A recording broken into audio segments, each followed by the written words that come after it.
पढ़ाई ही केवल जीवन थोड़ी है,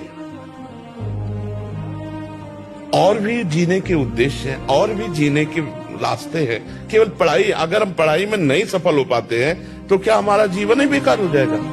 बहुत विवेक से हमें जीना है, हमें समाज के लिए जीना है, परिवार के लिए जीना है, हमें और जीने के कई कारण हैं जीने का। यही नहीं कि हम फेल होते चले गए तो अब क्या करें, शरीर को नष्ट कर दें। बहुत से बच्चे ऐसे करते हैं, बहुत से किसान ऐसा कर लेते हैं, बहुत से व्यापारी ऐसा नहीं करना चाहिए। हमारे जीने के और भी कारण हैं। गुरुजी 2025 आने वाली है, इसमें मैं अखंड ब्रह्मचर्य का पालन करना चाहता हूँ, कैसे करूँ बताने की कृपा करें। अखंड ब्रह्मचर्य का इसलिए पालन नहीं कर सकते, पूर्वाभ्यास आपको प्रेरित करेगा, गिरा देगा। पूर्वाभ्यास को अगर रोक पाओ ये मान करके कि जैसे आपके हृदय में वेदना हो रही किसी क्रिया के लिए, आप उस समय अगर रोक पाओ तो फिर चला जा सकता है, पर रोकना बहुत कठिन होता है। अगर अभ्यास हो गया है ना तो ना चाहते हुए भी वो अभ्यास अपने क्रिया में उतार ही देता है। जैसे 30 दिन 40 दिन 50 दिन व्यतीत हुए, फिर पूर्वाभ्यास से तो पागलपन चढ़ जाएगा। सहना जरूरी होगा, ये होगा कि चाहे प्राण निकल जाए पर मैं बच्चा, अगर भोजन सही रखोगे, 30 मिनट व्यायाम करोगे, 20 मिनट प्राणायाम करोगे,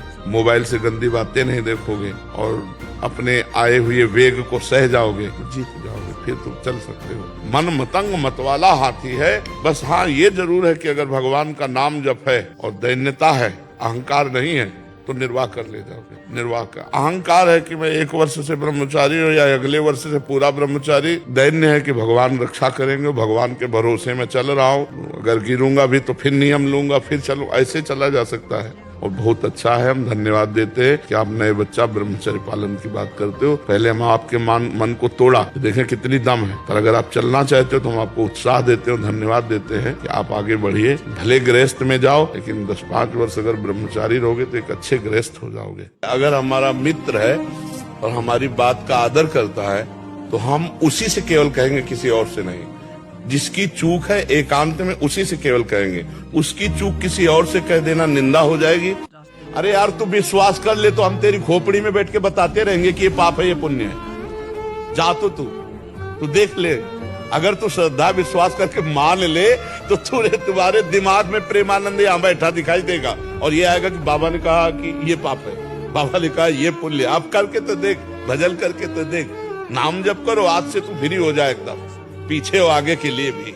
अगर हमारा मित्र है और हमारी बात का आदर करता है तो हम उसी से केवल कहेंगे, किसी और से नहीं। जिसकी चूक है एकांत में उसी से केवल कहेंगे, उसकी चूक किसी और से कह देना निंदा हो जाएगी। कौन ऐसा है जो ये नहीं जानता कि मैं गलत कर रहा हूँ? कौन नहीं जानता? सब जानते, पर अपनी वासना के कारण वो गलत को गलत न मानकर मनमानी आचरण कर रहे हैं। इसीलिए न भक्ति है, न प्रेम है, न सुख है।